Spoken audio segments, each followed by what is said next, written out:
Hey, what's up, universe? It's 8:46 a.m. Central Time on Saturday, October 8th, 2023. So I'd like to just put in my thoughts around what's going on in Israel.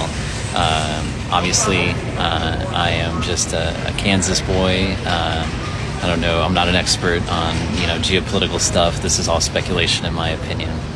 So the thing that's striking me, and I also just want to put out there that I validate both sides, that both sides have their reasons for feeling what they feel, and what people are feeling on both sides is completely valid. And this isn't, the loss of life is horrible on both sides. It's a mess. I'll just put it very lightly, extremely lightly. The point of this video is that the official narrative that's being portrayed or touted in the media, at least here in America, that I've come across, is suspect to me. And the reason is that I pay attention to the language that's being used. There's phrases like where it's stated that Israel was completely taken, completely surprised, and phrases like very well coordinated attack, comparisons like this is Israel's 9/11, statements like an army spokesman said that there would be discussions on intelligence preparation down the road, but for the moment the focus is on fighting. And it's all of that is just suspect to me. Like and also phrases like air, land, and sea, where Hamas was like attacking Israel from air, land, and sea.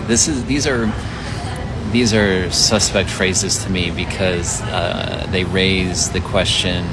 Actually, they raise a lot of questions.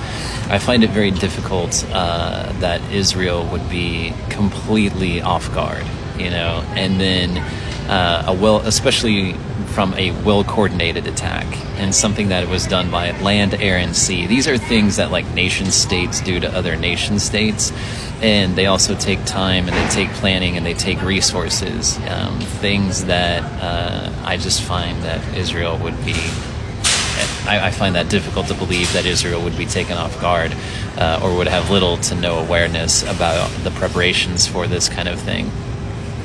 And the reason that I'm putting this out there is that, to me, it seems like a crisis initiation.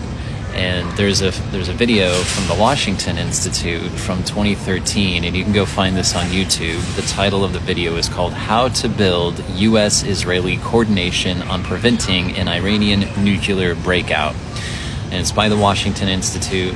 It was published 11 years ago.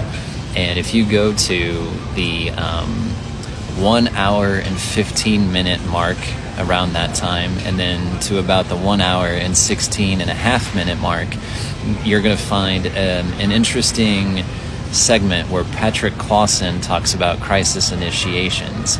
And, the thing about the emotions on both sides, like the things that everybody's feeling that's involved in this is very real. All of the tragedies on both sides are very real. Emotions, by their very nature, are irrational. And to me, the whole thing kind of smacks of political cover for vested interests to achieve certain political agendas. Now, that may be an unpopular opinion. It just seems, though, that all of the history around this this area, this particular region between these two entities is ripe for manipulation and emotional manipulation. And again, that's not to dismiss the real casualties that have happened, and that's why I validate both sides. Like the emotions that people are feeling, the tragedies on both sides, these are real things. And so it's not to dismiss that or downplay that whatsoever. I just feel that when something of this scale happens, and with the language that's being used around it, it just kind of raises some questions for me. And I just felt compelled to put that out there, that while the tensions and the loss and the tragedy on both sides over the decades, if not centuries or more, are very real. This particular incident feels to me like it is an intentional crisis initiation for some, like a means to an end. And to me, that's also a larger tragedy as well, because further life on a larger scale, the loss of life, is very likely. And anyway, like I said, I'm not looking to change the world or anything, but I felt compelled to at least put my opinion out there. And since everybody's got an opinion, this one's mine. All right, that's what I got. I love you guys. Thanks for watching. Talk to you later. Bye.